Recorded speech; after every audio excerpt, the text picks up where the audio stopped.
नमस्कार। प्रतिदिन दैनिक अखबार संपादकीय आईडियो में आपका स्वागत है। अब हेडलाइन सुनिए।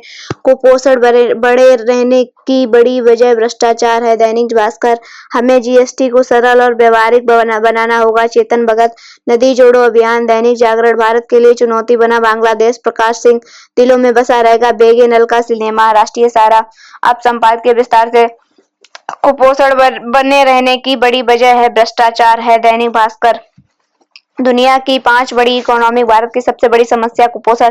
आखिर क्या वजह है कि कई दशकों से विभिन्न योजनाओं में हजारों करोड़ रुपए खर्च करने के बावजूद समस्या बनी हुई है। इसका कारण जानना कोई रॉकेट साइंस नहीं है। अच्छे इरादों से बनी नीतियों के बावजूद अमल के स्तर पर भ्रष्टाचार और प्रशासनिक अकर्मण्यता समस्या का मूल कारण है।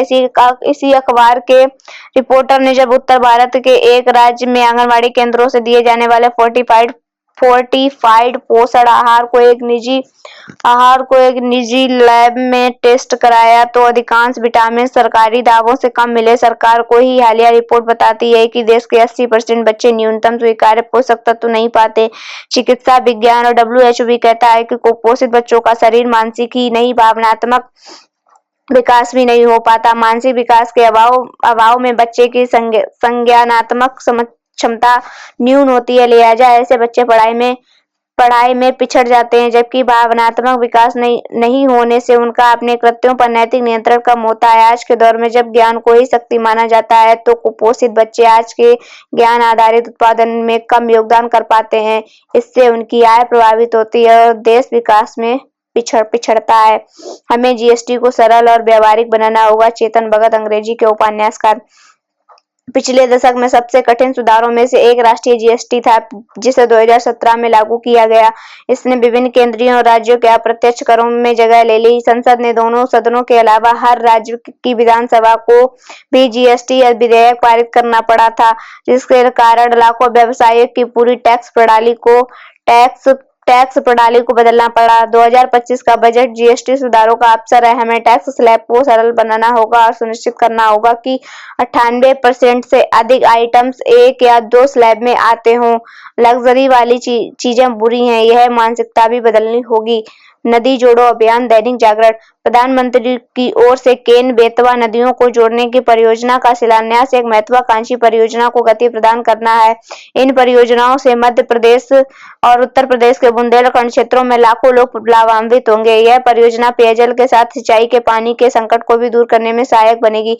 इसके अतिरिक्त यह बिजली का भी उत्पादन करेगी। निसंदेह किसी भी परियोजना को मूर्त रूप देने से पर्यावरण का ध्यान रखा जाना चाहिए। लेकिन यह जिद भी ठीक नहीं कि कोई पेड़ न कटे और किसी को भी विश्व स्थापना का सामना न करना पड़े।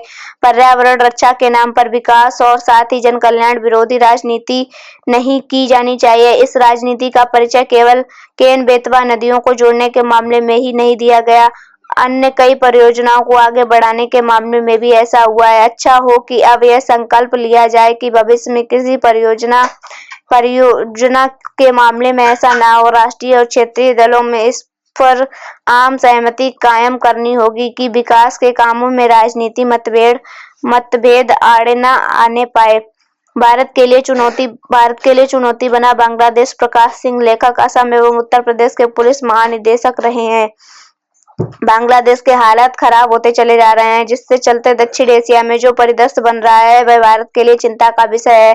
पाकिस्तान तो 1947 से ही भारत विरोधी हिंसात्मक कार्रवाई कर रहा है। अफगानिस्तान को भारत ने बहुत आर्थिक मदद दी, परंतु उसका कोई विशेष सकारात्मक परिणाम नहीं निकला। बांग्लादेश को हमने 1971 में स्वतंत्र कराया। शेख हसीना के कार्यकाल में ऐसा लगा कि हमारी पूर्वोत्तर की सीमाएं अब सुरक्षित रहेंगी और इस पड़ोसी देश के संबंध अच्छे बने रहेंगे, परंतु यह अध्याय भी 5 अगस्त 2024 को समाप्त हो गया, जब बांग्लादेश में तख्तापलट हो गया और शेख हसीना को भारत में शरण लेनी पड़ी।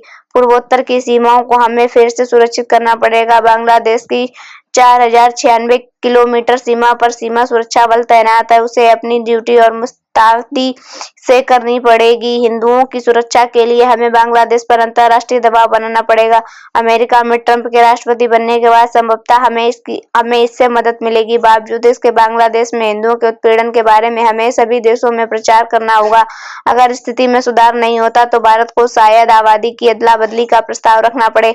वर्ष 2000 में सामने आई माधव गौड़ बोले, कमेटी की रिपोर्ट के अनुसार भारत में करीब 1.5 करोड़ बांग्लादेशी अवैध रूप से रह रहे हैं। वर्तमान में यह संख्या 3-4 करोड़ हो सकती है। बांग्लादेश की अर्थव्यवस्था लड़खड़ा रही है। हो सकता है कि वहां के नेतृत्व को जल्दी ये समझ आ जाए कि भारत से मदद और अच्छे संबंधों के बिना देश को सुगमता से चलाना मुश्किल होगा।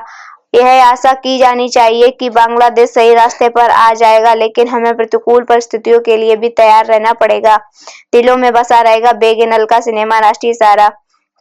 अपनी पहली ही फिल्म अंकुर से हिंदी सिनेमा में सृजनात्मक सिनेमाई अभिव्यक्ति की एक नई सुंदर और सार्थक पूंजी देने वाले श्याम बेगेनल का अवसान हिंदी सिने इतिहास के सर्वाधिक महत्वपूर्ण काल का मानो पटाक्षेप है। उन्हें भारतीय समानांतर सिनेमा का पिता कहा गया, लेकिन वह इससे कहीं ज्यादा थे। हालांकि वह स्वयं समानांतर सिनेमा शब्द से सहमत नहीं थे। 2009 में बीबीसी को दिए इंटरव्यू में उन्होंने कहा था, यह सिनेमा मुख्य सिनेमा से हटकर है। या इस तरह की फिल्मों से मनोरंजन नहीं होता। मैं इस तरह की फिल्मों से कभी सहमत नहीं रहा। हर निर्माता निर्देशक का फिल्म बनाने का अलग तरीका होता है। मुझे लगा कि आम डर्रे की फिल्मों में कुछ अलग करने का स्कोप नहीं होता, तो मैंने यह रास्ता चुना। गैर हिंदी भाषी होते हुए भी हिंदी फिल्म बनाने वाले श्याम बेगेनल के सिनेमा को किसी खांचे में डालकर स्वीकृत करना बड़ा मुश्किल है। यह टाइप होकर भी टाइड नहीं है, लाउड होकर भी लाउड नहीं है। समानांतर सिनेमा आंदोलन के दौरान बेगेनल द्वारा निर्देशित फिल्मों अंकुर 1974, चरणदास चोर 1975, निशांत 1975, मंथन 1976, भूमिका 1977, कोंडूरा जुनून 1978, कलयुग 1991, आरोहण 1982, मंडी 1983, त्रिकाल 1985, सुषमन 1987, अंतर्नाद 1991, सूरज का सातवां घोड़ा 1993 आदि तो महत्वपूर्ण है ही, बल्कि इस दौर के बीतने के बाद भी उन्होंने Mammo 1994, Sardari Begum, the making of the Mahatma 1996, Samar 1999, Hari Bhari Zubeidaa 2000 जैसी अनेक सार्थक फिल्में भी बनाई। दूरदर्शन के लिए यात्रा, कथा सागर, अमरावती की कथाएं, भारत एक खोज जैसे चर्चित धारावाहिक भी बनाए।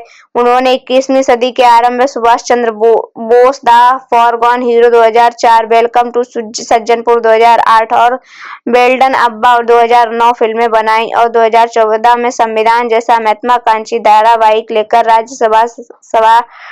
राज्यसभा टीवी चैनल पर आए। बेगेनल के सिनेमा में कथानक, संगीत और नृत्य प्रमुख तत्व के रूप में उभर कर सामने आता है। देहाती बोली और रहन सहन की बारीकियों की समझ उनमें है। वे महत्वपूर्ण विषयों पर यथार्थवादी शैली में सबकी समझ आने वाली फिल्में बनाते हैं, जो सामाजिक और समस्या बारीक हैं, तो पर अंत में समस्या के स्पष्ट समाधान की बजाय प्रतीकात्मक आशावाद को प्रस्तुत करते नजर आते हैं। बेगेनल के पास साधारण और असाधारण चरित्र हैं, जो सामान्य परिस्थितियों में जीते हैं और पर असमान स्थितियों में रहते हैं। बेगेनल के सिनेमा का मूलभूत तत्व नायक या नायिका की अपने परिवार, समाज, संसार के बंधनों से मुक्त होकर स्वच्छंदता और पूर्णता की चाह, रिश्तों के दबावों और सामाजिक रूढ़िवादी कुरीतियों से मुक्त करके अपनी जड़ों की विश्वस्त जमीन से असुरक्षित आकाश में स्थापित करने की बेगेनल की यह सोच कहियों की सतही रूमानी फंतासी, यहाँ तक कि घातक भी प्रतीत हो सकती है, लेकिन उसकी नजर में नारी ही नहीं, ये पूरी मानवता की भलाई के लिए आवश्यक है। बेगेनल की नायिका परिस्थितियों की शिकार होने वाली बावजूद झुकती और टूटती नहीं है। जानती है कि पुरुषों के चेहरे बदलते हैं, बिस्तर बदलते हैं, पर वे नहीं बदलते। बेगेनल अपनी परंपरा, जड़ों, अपने बीते युग की ओर लौटने के ख्वाब नहीं देखते। किसी स्वर्णिम अतीत का आकर्षण उन्हें नहीं जकड़ता। आधुनिक सभ्यता की तमाम विकृतियों, नैतिक मूल्यों के हास के बावजूद वे पिछड़े ग्रामीणों को देश की मुख्य धारा में जोड़ने के पक्षधर हैं। उनकी कई फिल्मों में वर्ग संघर्ष और जाति द्वंद्व भी है, पर बेगेनल ना जटिल है, ना ही लाउड। वे नारेबाजी में विश्वास नहीं रखते, फिर चाहे नारेबाजी जनवाद या साम्यवाद के समर्थन में ही क्यों ना हो। क्रांति की बजाय बेगेनल का विश्वास सामाजिक चेतना जगाने में है।